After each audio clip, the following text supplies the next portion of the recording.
นี่คือนักสัตว์ซีซั่น2นะครับทุกคนผมดีใจมากที่ได้กลับมาถ่ายอีกครั้งนะครับผมรอบนี้เนื้อหาน่าจะอัดแน่นแน่นอนนะครับเพราะว่าเราจะทำแค่7 EP ด้วยกันนะครับต้องขอบคุณ Mazda ที่สปอร์ตเราด้วยนะครับตอนนี้ผมอยู่แถว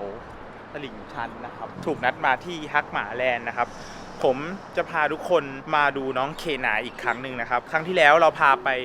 ดูการกู้ซากตึกถล่มจากเหตุแผ่นดินไหวที่น้องปฏิบัติหน้าที่กันใช่ไหมครับทุกคนแต่ว่ารอบนี้ผมจะพาทุกคนมาดูวันธรรมดาของน้องเคนายว่าเขามีการฝึกยังไงบ้างถ้าใครอยากจะเข้ามาสมัครอะไรก็ตามหรือใครที่อยากจะรู้วิธีการต่างๆวันนี้ผมจะมาเล่าให้ละเอียดที่สุดใน EP นี้นะครับทุกคนกับนักสัตว์ซีซั่น2 EP แรกเคนาย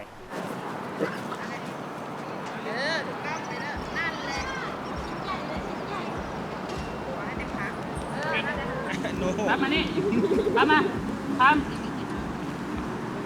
แหวะพุทบอยพุท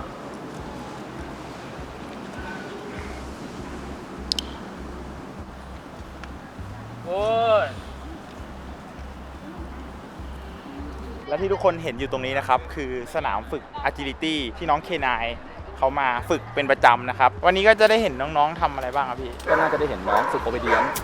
ฝึกอุปกรณ์พวกนี้ครับอันนี้พ่อล็อกกี้เองนะครับผมวันนี้ล็อกกี้มาไหมครับมาครับมาเราฝึกตามคิวอยากจะลงน้ำอย่างเดียวเลยลูกยังไม่ถึงคิวเราว่ายน้ำวันนี้ลูกเลยจะว่ายน้ำอย่างเดียวกี้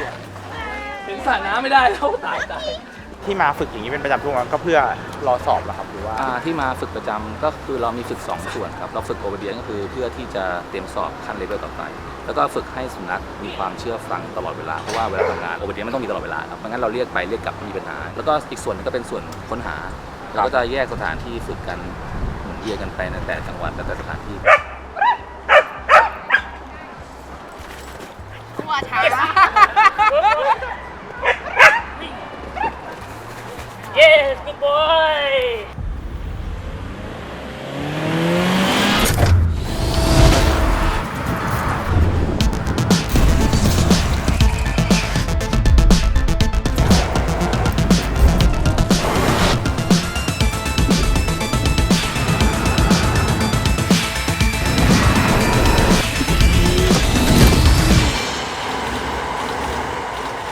วันนี้เราเดินทางมาด้วย New Mazda 2 Essential ที่มีให้เลือกถึง3ทางเลือกกับ4รุ่นใหม่ให้เราเลือกความคุ้มค่าในสไตล์ของตัวเองคันนี้เป็นรุ่น 1.3 Signature เครื่องยนต์เบนซินเป็นรุ่นที่พร้อมสุดขับสนุกฟังก์ชันครบแถมดีไซน์ก็โดดเด่นภายในดูพรีเมียมมีกรอบช่องแอร์สีแดงเบาะนั่งและแผงคอนโซลหน้าหุ้มด้วยผ้าแกนลักซูเอตที่เหมาะกับหมาบ้านเราสุดๆเท่ได้อีกกับกระจกมองข้างสีดำและล้ออัลลอยสีกันเมทัลลิกที่ดูพรีเมียมและเท่จัดขับรถพาหมาออกมาเที่ยวแบบชิลๆจะดูแผนที่หรือฟังเพลงโปรดจากมือถือระหว่างทางได้ด้วยหน้าจอสี Center Display แบบสัมผัสขนาด7นิ้ว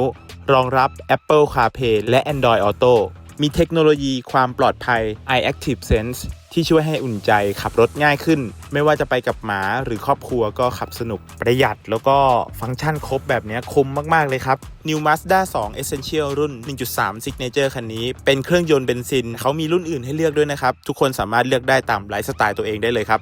พร้อมสุดขับสนุกเร้าใจได้เต็มสมรรถนะแน่นอนครับพี่แก้วแนะนำตัวหน่อยพี่แนะนำตัวยังไงเป็นทำอะไรอยู่บ้างเพราะว่าพี่แก้วทำเยอะมากทำเยอะเลยเหรอไม่ถึงว่าร้อนเงินแบบทำงานเหมือนร้อนเงินอาชีพเขาเยอะไงไปสระว่ายน้ำก็เป็นครูฝึกว่ายน้ำไปที่กองถ่ายก็มาไปถ่ายงานอยู่ในสนาม agility ก็เป็นเฮลเลอร์ไปฝึก BH ฝึกกู้ภัยฝึกIGP ตอนนี้ไปการีไปฝึกไปดูโปรดักชั่นแปลว่าอะไรวะ พี่เป็นเนเธอร์แลนด์มา2 ปีเขาเรียกว่า World Agility เหมือนแข่งโอลิมปิกแต่ว่าเป็นของโอลิมปิกหมาก่อนหน้านี้รับราชการแต่ว่าพี่เป็นคนเลี้ยงหมาเยอะอยู่แล้วก็เลยเปิดร้านหมาก็เปิดฮักหมาที่รามอินทราก่อนแล้วก็เข้าวงการด้วยการหมาตัวเองดื้อมากไอพิงไอพิงไงพิงนี่คือรุ่นเดียวกับกูต้านะครับรุ่นเดียวกันไอพิงดื้อมากแล้วก็ 15 ปีที่แล้วเนาะ ครับ มันไม่มีวงการครูฝึกอะไรอย่างเงี้ย อืม เราก็ต้องฝึกผ่านออนไลน์ ฝึกผ่านพันทิป ฝึกผ่านหนังสือ อืม ก่อนเลย อืม แล้วก็หลังๆ เริ่มมีวิทยากรมาจากต่างประเทศอะไรเงี้ย เวลาเราฝึกมาปกติอะมันฝึกมาหลายปีแล้วอะแล้วมันไม่มีมิชชั่นอะไรเลยในชีวิตอะมันหมดแล้วมันไม่รู้จะทำอะไรแล้ว มันจะทำอะไรต่อดี โอเคก็เลยมิชชั่นแรกของพี่คือพาบูไปฝึก BH BH ก็คือหมาที่จิตประสาทดี มีมารยาทในสังคมบูมันสอบ BH ผ่านใช่ไหมก็มาฝึกกู้ภัยต่อ โอเคหมาบ้านอะมันเป็นอยู่เพราะว่าคิดใจเรา มันก็มีประโยชน์กับเราแหละ แต่ตอนเนี้ยพอไปฝึกเป็นหมากู้ภัยอะมันก็สามารถทำประโยชน์ให้คนอื่นได้หมาพี่อะบูได้ยังสอบกู้ภัยยังไม่ผ่าน คือยังไม่ได้สอบเลยแหละ แต่การที่พี่อยู่ในทีมอะมันก็กลายเป็นพี่อะสามารถจะไปช่วยคนอื่นได้ และซัพพอร์ตหมาตัวอื่นได้ หลังจากเข้ามาใน K9 เนี่ยตั้งแต่มีเคสมามีตอนไหนที่น่าเล่าให้ ถ้า ฟังบ้า เป็ ง นก่อนหน้านี้พี่ไม่ได้ไปเพราะว่าพี่ติดร้านเนาะ ครั แต่ บ ว่าทีมที่เป็นตัวหลัก4ตัวก็เป็นโอฮานะฮาน่าพี่กระทิง แล้วก็อูหลง4ตัวที่เป็นสอบผ่านกันมาเยอะแล้วฝึกมาเป็นแบบ7-8 ปีแล้ว มีตามหาคุณเต้ยที่กาญจนบุรีหายใน ที่ใน ป่า ป่าใช่ไหมครับ ใช่ อ๋อ ก่อนที่สตงอ่ะ ครับ ก็เป็นเพชรบุรีเป็นคุณลุงเป็นอัลไซเมอร์ แล้วก็หายไป ก็ไปหากันอยู่3 วัน พื้นที่แต่ละพื้นที่อ่ะวิธีการ การ จัด ฝึก การ ก็ไม่เหมือนกัน อ๋อไม่เหมือนด้วยเหรอ ใช่ ถ้าฝึกป่า เออ ต้องใช้ฮาร์เนสแล้วก็มีกระดิ่งในแง่อุปกรณ์นะครับ แล้วก็ฝึกตึก ถ้าเป็นตึกถล่มใดๆ ก็ห้ามมีอะไรเลยในตัว มันอาจ เกลียวเหล็ก เออ เกลียว ถ้าใครย้อนไปดูคลิปที่ตึกถล่มก็จะเห็นได้ว่าหมาที่วิ่งกันอ่ะจะไม่มีอะไรเลย อันนั้น เพื่อ คือ ความปลอดภัย ต้องให้พี่แก้วอธิบายรองเท้าว่าทำไมบางทีใส่บางทีไม่ใส่ รองเท้า อันนี้เป็นท็อปปิกหลักเลย ส่วนใหญ่เลยถ้าเป็นต่างประเทศที่พี่จริงเล่าให้ฟังอ่ะก็คือพวกสารเคมีเขาก็จะใส่ แต่ถ้าแบบตึกถล่มอ่ะที่เห็นหลายตัวที่ใส่แล้วลื่นกว่าเดิมทำงานลำบากกว่าเดิมอะไรเงี้ยโอเค มันโดนกระจกบาดโดนปูนกัดกับสะโพกหลุดพี่เลือกอย่างแรก สมมุติว่ามันเป็นแผ่นปูนที่มันเอียงสไลด์45 องศาเคลือบไปด้วยฝุ่น แล้วเราใส่รองเท้าปุ๊บมันลื่นลื่นแล้วมันอาจจะทำให้สะโพกหมาหลุดซึ่งไอ้อย่างหลังเนี่ยมันซ่อมไม่ได้ไงมัน ใช่มันไม่สามารถรีคูเวอร์เหมือนเรามีดบาดได้อะเข้าใจนะว่าแบบเขาบางคนเขาก็เลี้ยงหมาแบบลูก เราก็เลี้ยงหมาแบบลูก แต่ว่าแค่ลูกเรามันต้องทำงานดาวเลย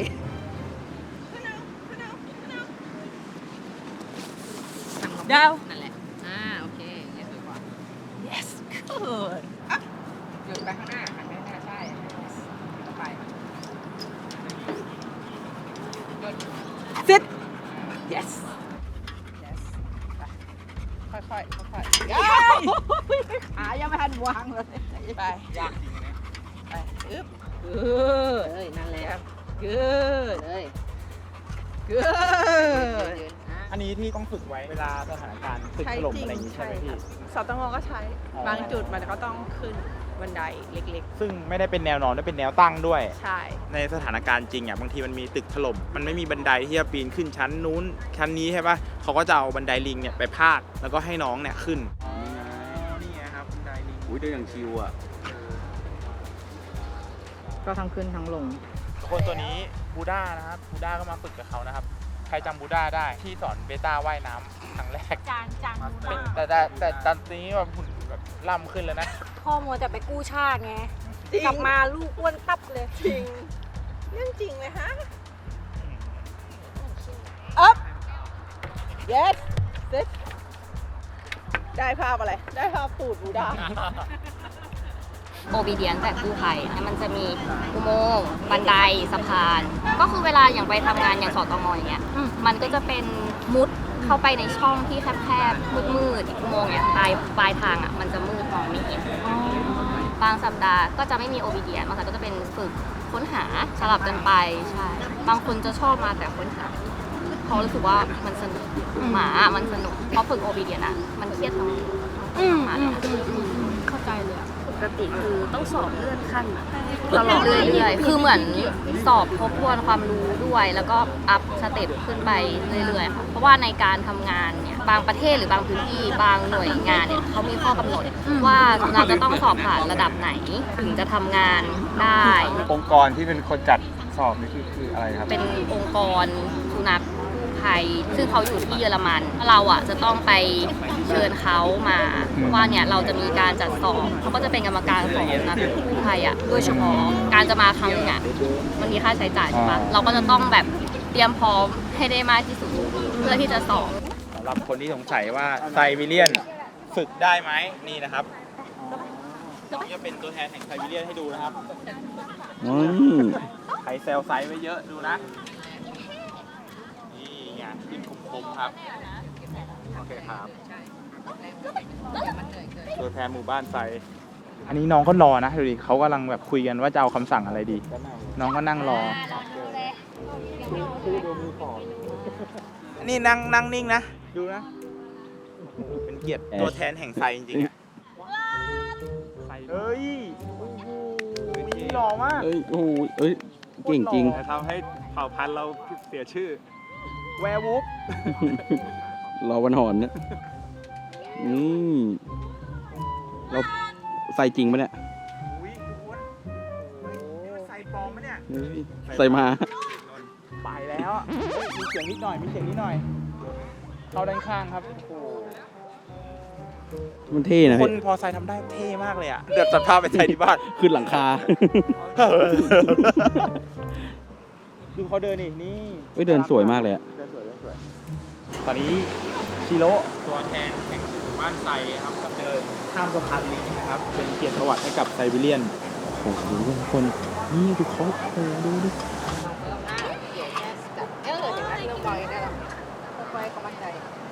อันนั้นเลย เอ้ย เก่งอ่ะ แต่ด่านนี้อาจจะไม่ยากใส่ทุกคนนะปีนรั้วเก่งอยู่ ผมว่าใส่ปลอมเลยนะพี่ ดูดิอุ้ยลมนำมาก่อนเลย ทั้ง อะ ม็อบทั้งม็อบนั่นแหละสวยแล้วแบบเนี้ย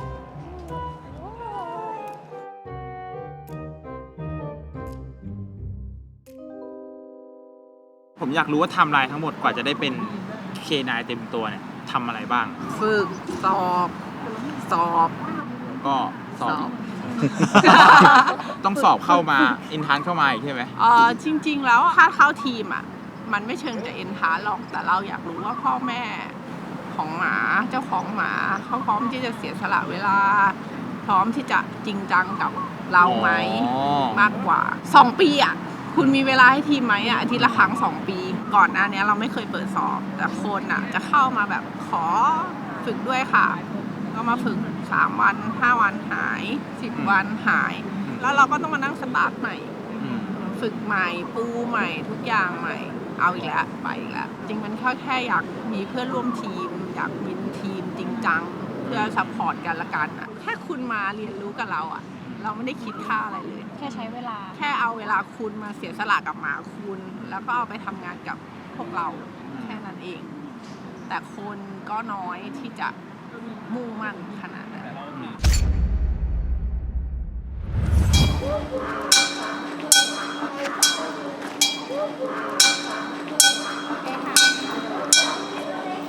ตอนนี้ผมอยู่ที่เขาพาน้อง K9 มาสมัครกันนะครับผมโหเป็นไงบ้างครับไปสอบมายังครับ ยังค่ะ ยังรอคิวอยู่เหรอครับผม เอาไปตั้งเปล่า โอ้โหพี่ 18เชิญครับ โอเค เชิญครับ หลักๆต้องดูความกล้าใช่ไหม ใช่หลักๆดูความกล้าพื้นฐานของหมา ความกล้าเนี่ยมันมากับตัวหมาอยู่แล้ว ใช่ ไหม ก็คือถ้าฟังว่ามันมีในตัวหมาพื้นฐานอยู่แล้วอะฝึกต่อมันก็จะฝึกดีขึ้นง่ายขึ้น อันนี้ถือว่าเยอะกว่าปกติใช่ไหมพี่หรือว่า เยอะเพราะสอบตงอไม่รู้เยอะ คนสนใจเยอะขึ้น ด้านหลังนะครับก็คือการทดสอบด่านต่างๆแล้วก็จะมีมุดลอดกระโดดเดินบนทางแคบอะไรอย่างเงี้ยครับก็จะมีกรรมการคอยดูว่าใครมี potential ที่จะไปฝึกต่อเป็นน้อง K9 ได้อะไรอย่างนี้นะครับน้องแต่ละตัวก็จะงงๆกันบ้างอะไรอย่างนี้นะครับเป็นลูกี้นะครับเป็นเลเวลน้องๆเลเวล1 ที่อนาคตอาจจะเป็นตัวตึงก็ได้อะไรอย่างเงี้ยเนาะ ไปเรียกเนี่ยมันเร็วกับมันเร็วมันประเด็ มาหรือเปล่านะครับ ประเด็มาเร็วประเด็ ไปสะพาน ประเด็ เอ้าอยู่นู่น ประเด็เข้าไปกินอะไรไม่รู้ในวงค่ะหมาไปสะพานเร็วถ้าไปพะแนงไปสะพาน ไม่ได้นะครับก็ต้องไปทดสอบอีกด่านหนึ่ง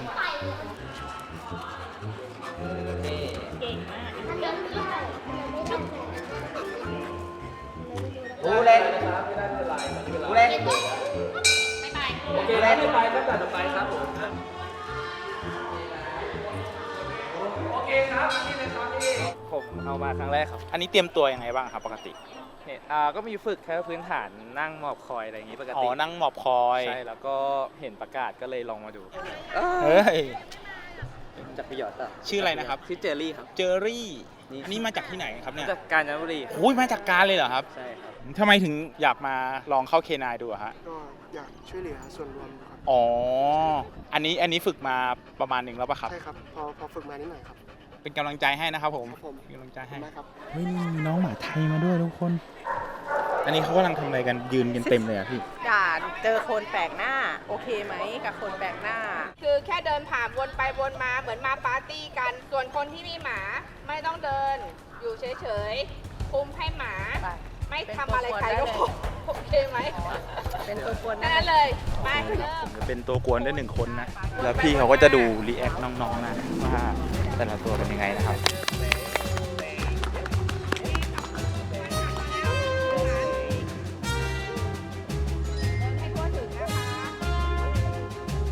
ผมว่าด่านที่ยากสุดก็คือโกลเด้น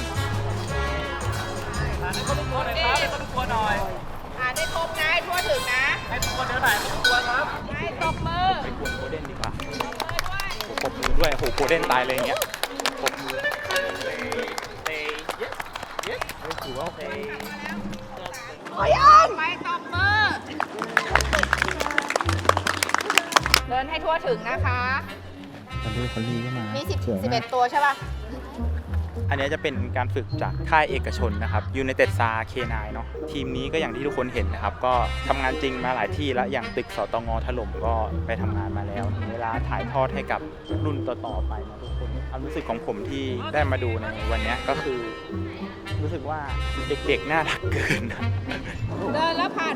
นครบทุกตัวแล้วกลับไป เดิ ที่ นแล้ว ตัว ผ่าน เอ เล ง ย นะ ครั คะ บพยายามเดินแล้วผ่านครับ หมาเป็นพักได้นะคะให้น้ำเล็กตัวอะไรก็ได้ให้หมาสบายนะคะ ตอนนี้พยายามพักคนแล้วค่ะไม่ได้ที่นะคะ น้องชื่ออะไรอะครับ ชื่อขาวค่ะ ขาวเหรอ่ะครับ ค่ะ หมาเก็บมาเลี้ยงอะ เก็บมาตั้งแต่เท่าไหร่ครับ คือไม่ใช่เก็บหรอกแต่ว่าเป็นของข้างบ้านแล้วเขาเลี้ยงแบบขังแล้วก็ผูกแล้วตีแล้วมันหนีมาที่บ้าน แล้วมันก็ไม่กลับไปอีกเลย เมื่อกี้เห็นเดินได้ด้วยนะครับ ค่ะ เดินดีเลย พอได้อยู่ ฝึก ซ้อม เอง มา อะค่ะ ฝึก เอาฝึกเอง นั่งคอยชิดอะไรได้ แต่ว่าไม่ยอมหมอบ อ๋อยังไม่ยอมหมอบ ค่ะเจ้าของเดิมเขาตั้งชื่อให้ขาว อ๋อ เขาบอกว่าหางมันขาว อ๋อหางขาว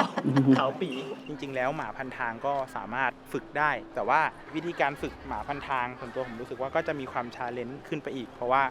เขาก็จะเป็นหมาที่เหมือนเชื่อในตัวเองค่อนข้างสูงเนาะแล้วมีคำถามก็คือมีเคนายที่เป็นพันทางไหมคำตอบก็คือเราเคยเห็นนะทุกคน อันนี้น้องชื่ออะไรครับพี่ท็อปเปอร์ วันนี้น้องทำได้ดี อืม สวัสดีค่ะ น้องจะทำงานพวกแบบเซนต์เวิร์กดีค่ะก็ชอบดมกลิ่นหาของอะไรเงี้ยค่ะ ก็เลยอยากให้น้องหากิจกรรมทำ ผมชื่อบอสครับอัน ครับ นี้ ผม ชื่อชาแนล ชาแนลอ๋อ ชาแนลปัจจุบันทำอาชีพฝึกสุนัขตัวอื่น หมายถึงชาแนลเป็นคนฝึกเหรอครับ ใช่ครับผมกับชาแนล อ๋อ การค้นหาการช่วยเหลือคนเป็นอาชีพที่ชาแนลไม่เคยทำ อ๋อ ชาแนลลองทำสวัสดี แนว ข้าวเหนียวดำ ข้าวเหนียวด ตอนแรกตื่นเต้นค่ะ เพราะว่าไม่เคยให้น้องขึ้นอุปกรณ์อะไรแบบนี้ ำอ๋อ แต่ดูเขาแบบทำได้เยอะมากนะ แบบเดิ ก น ลายเป็นเจ้าของที่แบบกังวลมากกว่า ทำไมถึงอยากเป็นเคนายครับ ข้าวเหนียวดำอะค่ะเขาชอบดมมากๆ ลองดูอยากให้เขาใช้จมูกให้เป็นประโยชน์ ก็ขอดำหาขนมใช่ไหม United SAR เขาก็เป็นเหมือนเป็นแรงบันดาลใจให้เรานะ อืม ได้เข้าไปช่วยสังคมหรืออะไรเงี้ยบางทีเราก็มองว่าถ้าเกิดหมาที่เรามีอยู่อ่ะ ถ้าพอจะมีความสามารถบ้างอะไรเงี้ยในอนาคตข้างหน้าอาจจะได้ช่วยเหลือผู้คนบ้าง ก็เลยมาลองดูครับ คนอื่นเลิกเดินไปเดินมานะคะ อยู่กับที่แล้วนะคะ จะทดสอบแล้ว อันนี้กำลัง ทดสอบปล่อยสายจูงหมานะครับให้เจ้าของไปแอบอยู่ในพุ่มไม้ แล้วก็จะลองดูว่าหมาจะกลับไปหาเจ้านายได้หรือเปล่า เรียกอีกเรียกเรื่อยๆค่ะนี่ละ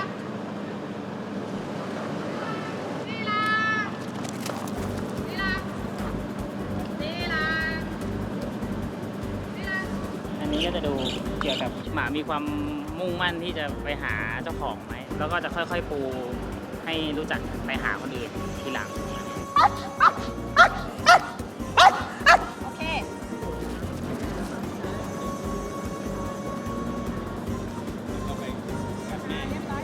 ผมว่าตัวที่หินสุดนี่แหละโกลเด้นนะฮะลองดูกันว่าน้องจะทำได้หรือเปล่าโฟกัสอยู่นะโฟกัสอยู่นะไปแล้วครับไปยังแรงมาก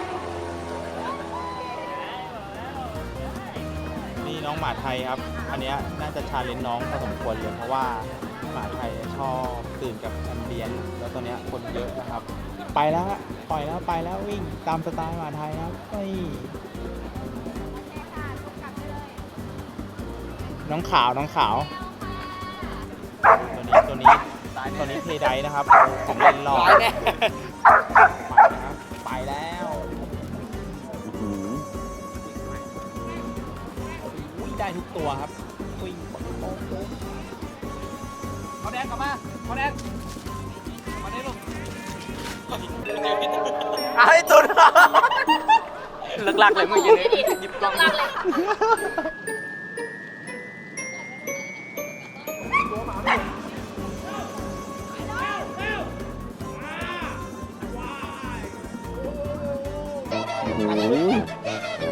ลุกมากเลยอ่ะ อ้าว เอ้ย เหมือนจะเล่นเลยอ่ะ เอ้ย ล็อกหลบ เอ้ย อุ้ยโคตรเอาอ่ะโอ้โหมันตั้งกันแบบ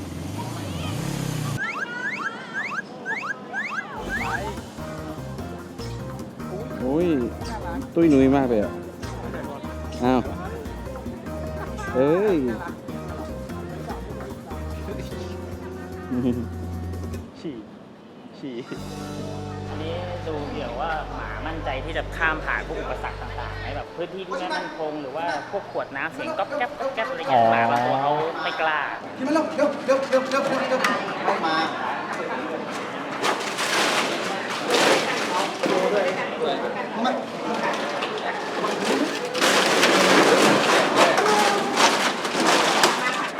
ี๋ยวคุณพ่อเรียกอีกคุณพ่อเรียกอีกโอ้มา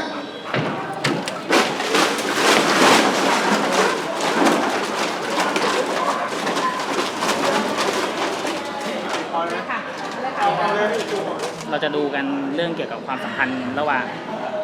เจ้าของสุนัขกับสุนัขนะเจ้าของจะวิ่งหนีไปเลยเรียกหมาแล้วหมาจะกลับไหม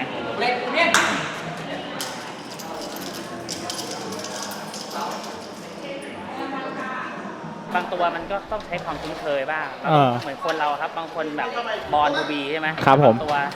ก็ต้องค่อยๆทำความรู้จักค่อยๆเรียนรู้เจ้าของก็จะได้รู้ว่าจริงๆแล้วเนี่ยหมาเราจริงๆเป็นยังไงบางคนคิดว่าหมาเรามั่นใจมากเลยแต่พอทดสอบดูมันก็ไม่ได้มั่นใจขนาดนั้นแต่บางตัวเราดูว่าไม่น่าได้แต่กลับทำได้เอาเลย เลยโอ้ยมานี่มานี่ไม่ต้องลีลามานี่เร็วคอย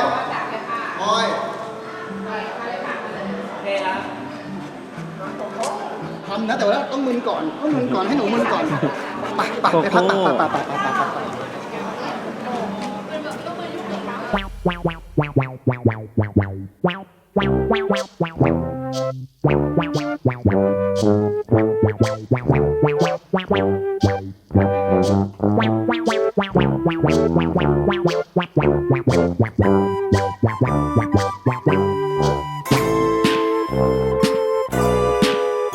หลักๆสุนัขกู้ภัยต้อง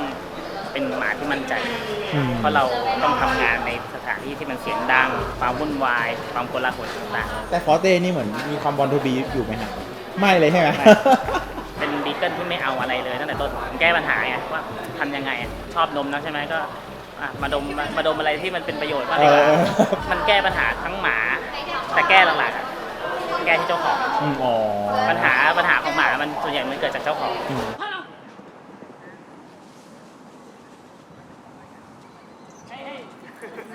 ก็มีเป็นมาดของ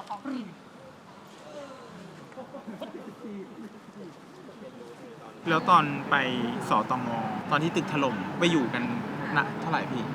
47 วัน 48 วัน พี่จริงไม่ได้รับเงินเดือนนะครับ ลาแบบไม่รับเงินเดือนเพื่อเฝ้าสตงคือเขาเป็นหัวหน้าทีมเนาะเขาก็ต้องแบบแตนบายรอ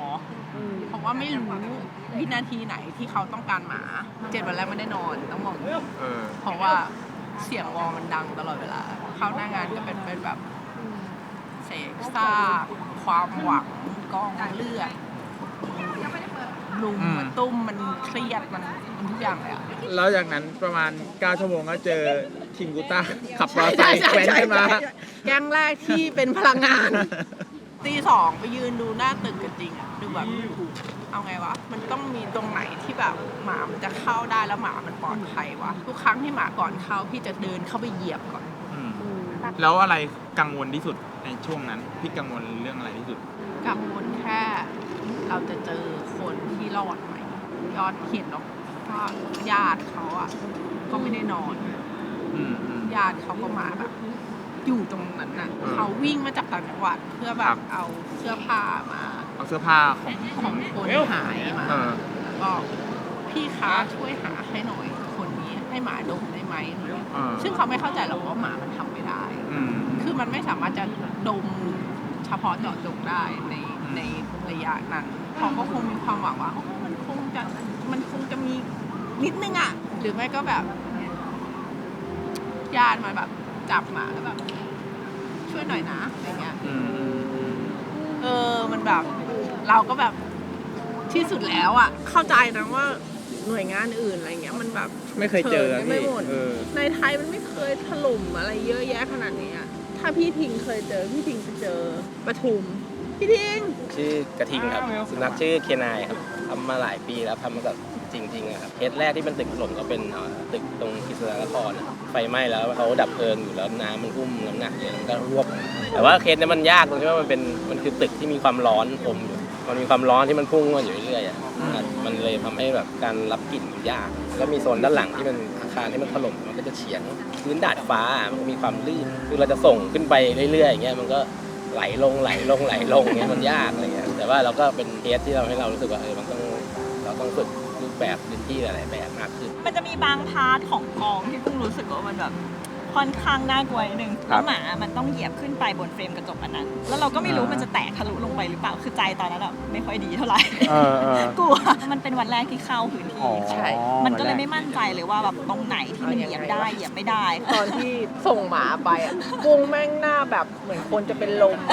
พี่ยังไม่ห่วงอูหลงเลยนะวันนั้นอะพี่เป็นเฮลเปอร์กุ้งแล้วพี่ก็แบบไหวไหมกุ้งแล้วป่ากับตึกสำหรับพี่เนี่ยยากกว่ากันป่าใช้แรงเยอะมากกว่าเขากินเวลานานตึกใช้เวลาไม่นานมากแต่ว่ามันมีอุปสรรคเยอะสตงเนี่ยชัดเลยคือเหล็กเส้นคือคนเรายังเดินค่อยๆไปอ่ะแล้วหมา4 ขามันวางเท้าลำบากเคลื่อนไหวยากทำอยู่แค่2-3 วันหมาเริ่มเซ็ตตัวแล้วโอเคมันประมาณนี้จริงๆมันก็คือส่วนสนุกของเขาอ่ะเข้าไปเดี๋ยวฉันจะล่ารางวัลออกมามันเป็นเหมือนสนามเด็กเล่นของเขาใช่เหมือนเขาได้ออกไปฝึกเหมือนพวกนี้ก็เหมือนกันทุกครั้งทุกอาทิตย์ที่จะได้ฝึกเขาก็ได้ดีใจว่าเขาจะได้ทำงานแล้วเหมือนเราเล่นเกมอ่ะเราก็แบบอยากเล่นทุกคนตอนนี้เราเข้ามาที่ป่ามะม่วงตอนนี้ทีมกำลังฝึกค้นหาแต่ทำไมมันมีน้ำด้วยอ่ะทดสอบความกล้าความกล้าของคนใช่ไหมของหมาใช่ไหมพยักหน้าของหมาก็ให้คนไปซ่อนแล้วก็ให้หมาไปค้นหาฟิลแบบค้นหาผู้รอดชีวิตอ่ะเขาจะใช้วิธีการดมกลิ่นตอนเนี้ยเขาซ่อนไปในป่ากล้วยแล้วเรามองไม่เห็นแล้วว่าเขาอยู่ที่ไหนไปแล้วนะครับให้หมาเห่าสัก10 ทีนะไปแล้ววิ่งไปไหนแล้วเนี่ยพี่หมาตกใจนี่ต้องพังตัวขนาดนี้เหรอคอมมานโดหมีคอมมานโดไม่คือถ้าไอ้ตุนอยู่ที่ตะเกียก็หมาก็มาโผล่ที่เดิมเอาแอคชั่น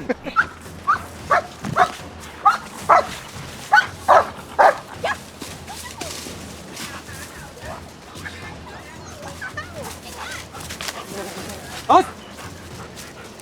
ฟิกโอ้ฟิก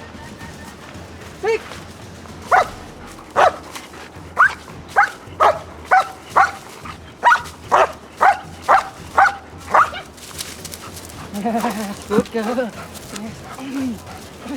ไปเก่งมากลูก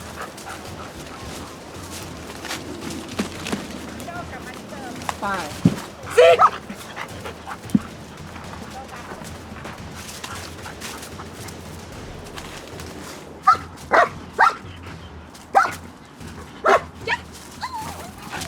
กูดเกิร์ล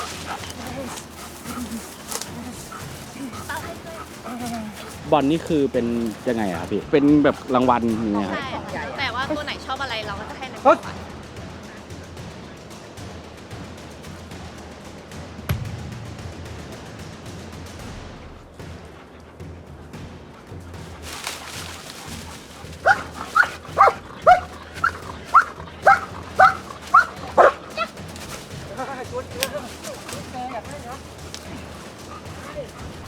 นี่ไปแล้วนะครับ เจอคาบของเล่นมาแล้วนะครับ แต่หมากลับมาแล้วแต่ตุนหาย ตอนเนี้ย หมากลับมาแล้วฮะตุนยังไม่กลับมาเลย ไม่รู้ไปติดตอกล้วยไหนเนี่ย วิ่งไปปุ๊บหาหมาไม่เจอ ไม่เฮ้ยมึงวิ่งตรงแปะจบละ แต่หมาวิ่งเร็วมากเลย ใช่สิ วิ่งไม่ทัน วิ่งปุ๊บไม่ได้มองกล้องเลยถ่ายอยู่ ดีนะไม่ได้เป็นเป้าเอง ทุกคนตอนนี้คอนเต้เดินเข้าเอาตำแหน่งนะครับเต้ของทุกคนนั่นเอง ไม่ได้อย่างนั้น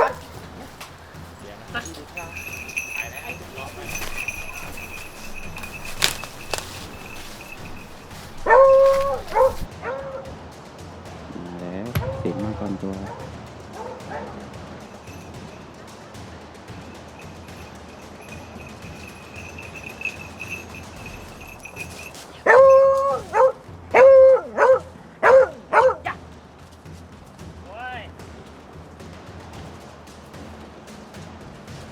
หาต่อเดิน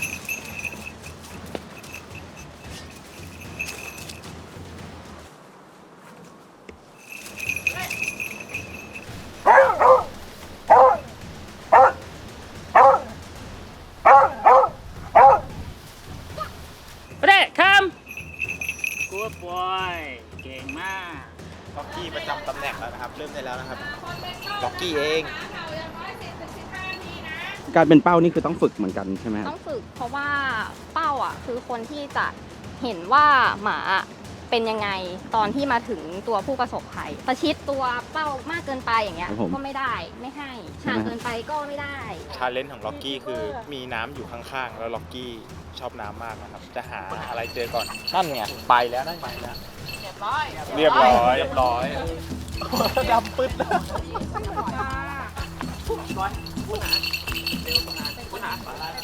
อ๋อเติม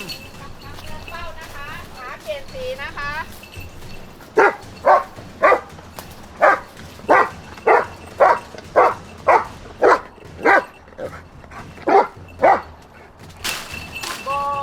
ทำไมตัวเล็กขนาดนี้ เห่าของในที่นี้คือการฝึกแจ้งเตือนให้แฮนเลอร์เนี่ยเขารู้ว่าตรงเนี้ยมีจุดต้องสงสัยว่าจะมีผู้ประสบภัยจะมีคนเจ็บคนป่วยอยู่ตรงเนี้ยแล้วก็ให้แฮนเลอร์เดินมาดู ซึ่งตัวหมาเองอ่ะก็จะต้องเห่าเรื่อยๆถ้าเป็นข้อสอบนะแล้วก็จะห้ามทิ้งเป้าห้ามไปไหนห้ามหยุดเห่าเป้าอ่ะก็จะต้องคอยกระตุ้นให้เขารู้สึกว่าเขาจะต้องอยู่ตรงเนี้ยจนกว่าแฮนเลอร์ของเขาอ่ะจะมาบางทีเห่านานเกินไปเงี้ยเขาก็รู้สึกอ๋อมันไม่สนุกอ่ะอยากจะไปแล้ว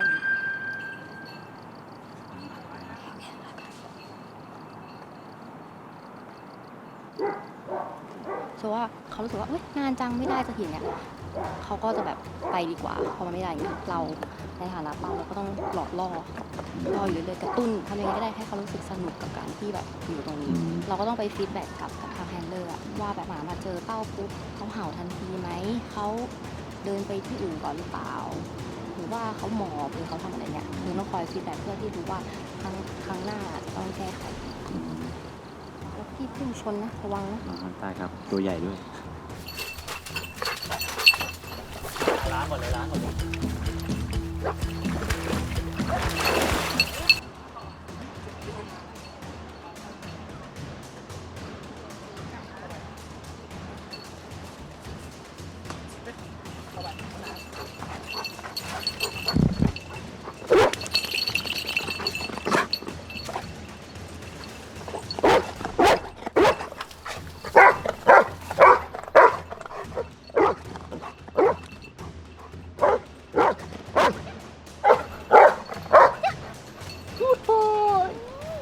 ครับ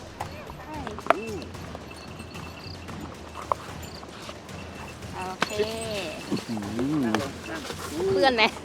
ไม่เหลือ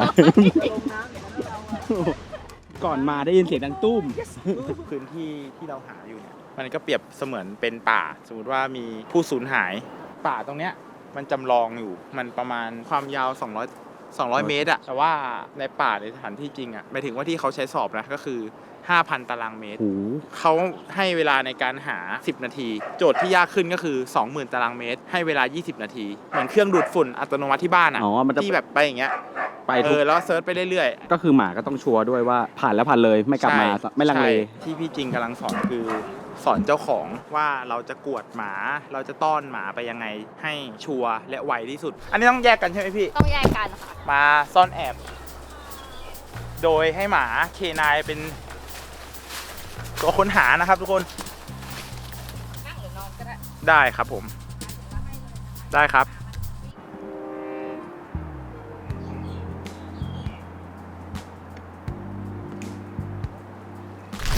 เฮ้ยมาแล้วเหรอ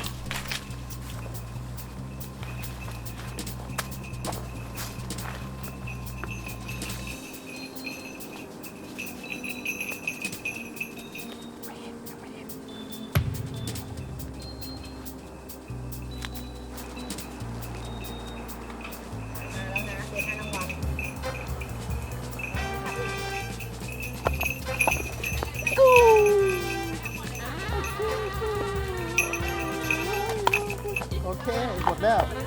โอเค หมดแล้ว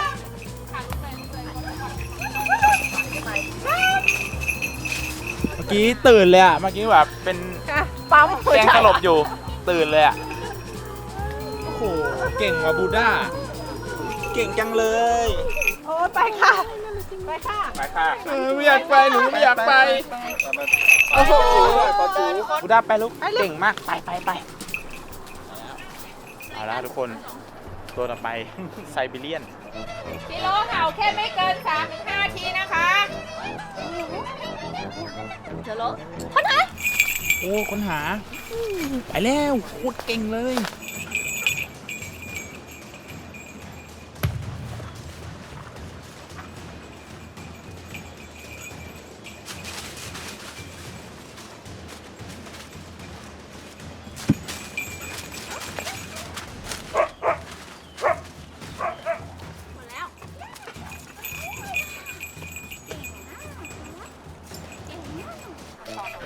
โอ้ยช้าแท็กกล้องด้วย เมื่อกี้พี่ส้มบอกว่าเป็นครั้งแรกที่เห็นว่าใส่มองตาใช่ไหมพี่ ใช่ มันโฟกัสมันมองเข้าไปในตา เมื่อกี้เห็นเขาวิ่งตรงใช่ไหมถ้าเป็นไซปกติ ซิกแซกอะ ก็ขอให้คลิปนี้เป็นความหวังกับคนเลี้ยงไซทุกคนนะครับ เพราะไฟโดนปลามากไปเยอะแยะแบบโดนบุรี่ ไปครับ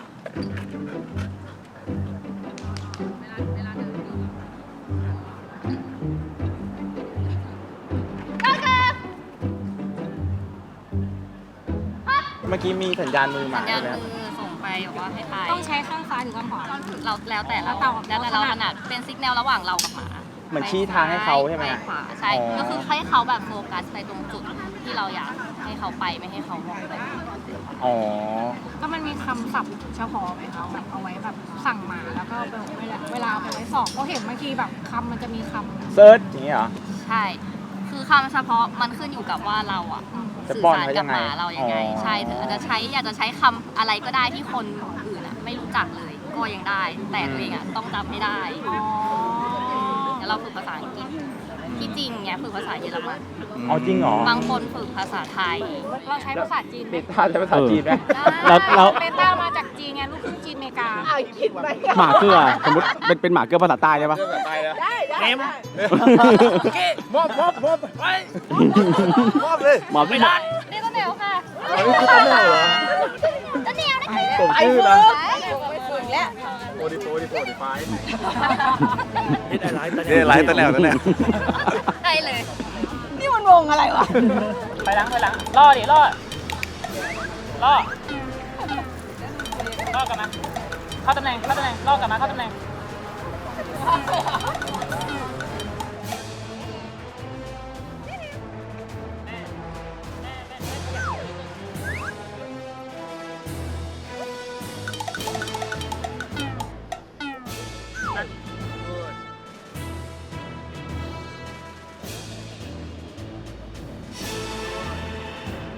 รายได้หลักเลยที่มีคือยอดบริจาค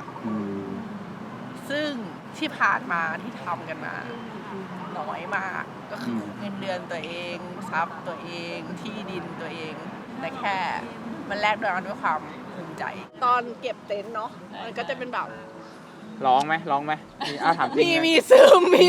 อ๋อมีซึมแบบมันก็เหมือนเราค่อยๆปรับอารมณ์ไปแล้วว่าภารกิจเรากำลังจะเสร็จนะเราก็เข้างานน้อยลงภารกิจน้อยลงแต่หมาแฮปปี้นะมีสวนอะไรนะมีสวนให้วิ่งที่พูดว่าอนุญาตให้เฉพาะเคนายเข้าไปวิ่งจริงเหรอเขามีใช่ดีอ่ะแต่ถึงเวลาก็เอาไปไม่ค่อยไหวแต่เราก็หมดแรง ค่ะแต่ผมอยากบอกพี่อย่างหนึ่งก็คือตอนที่ผมเอาของไปส่งแล้วพี่เอาชานมให้ผมอ่ะโคตรอร่อยเลยพี่ ชานมของเจ้าไหนพี่ก็ได้ฟรีมา40 กว่าวันอ่ะมันเป็นครอบครัวมันเป็นสังคมมันเป็นพี่กู้ภัยเอาข้าวมาให้เรานะน้องหมาต้องการอะไรเพิ่มไหมอยากได้อะไรเพิ่มไหมแล้วมันก็จะมีพี่คนหนึ่งด้วยนะที่แบบเขาต้มไก่มาทุกวันให้หมาทุกทีมกูหลงแพ้ไก่ต้มหมูมาค่ะโอ้ยจริงเหรอน่ารักมากคนรักหมานี่สุดยอดอ่ะใช่น้องเครียดเอาตุ๊กตามาให้อะไรเงี้ยมันแบบมันเป็นสังคมหนึ่งที่แบบสังคมที่ดีอ่ะบางคนมาโดยที่แบบเอามาให้เฉยๆครับไม่ต้องแบบต้อนรับพี่ก็ได้ไม่ต้องเกรงใจนะพี่เอามาให้เฉยๆเลยอะไรเงี้ยหลังจากที่เป็นสตง.แล้วอ่ะพวกเราทำงานกันเป็นทีมอย่างเป็นระบบโดยไม่ต้องบอกกล่าวกันหลังจากสตง.ทุกคนสามารถเรียมตัวแล้วก็เข้าฝึกกันภายในแบบ5 นาทีได้อะถ้าเมื่อก่อนเราจะแบบเดี๋ยวไปเตรียมหมาก่อนเดี๋ยวจะไปเตรียมขนมก่อนนะเดี๋ยวจะอะไรเงี้ยหลังจากจบสตง.พี่ไม่เคยนอนไม่หลับเลยแล้วมันทำให้พี่ใจแข็งขึ้นไหมโอเคมันมองเป็นเรื่องปกติแหละเราทำได้แค่นี้เราเต็มความสามารถมาแล้วเราเสียสละที่สุดละเราจะไม่กลับมาบอกว่าไม่น่าทำแบบนี้เลยเราน่าจะอยู่ช่วยเขาอีกหน่อยนึงนะเราจะไม่ทำแบบนั้นเราจะทำจนเราไม่ไหวแล้วหรือจนหินก้อนสุดท้ายมันย้ายออกไปแต่ก็สุดท้ายค่ะ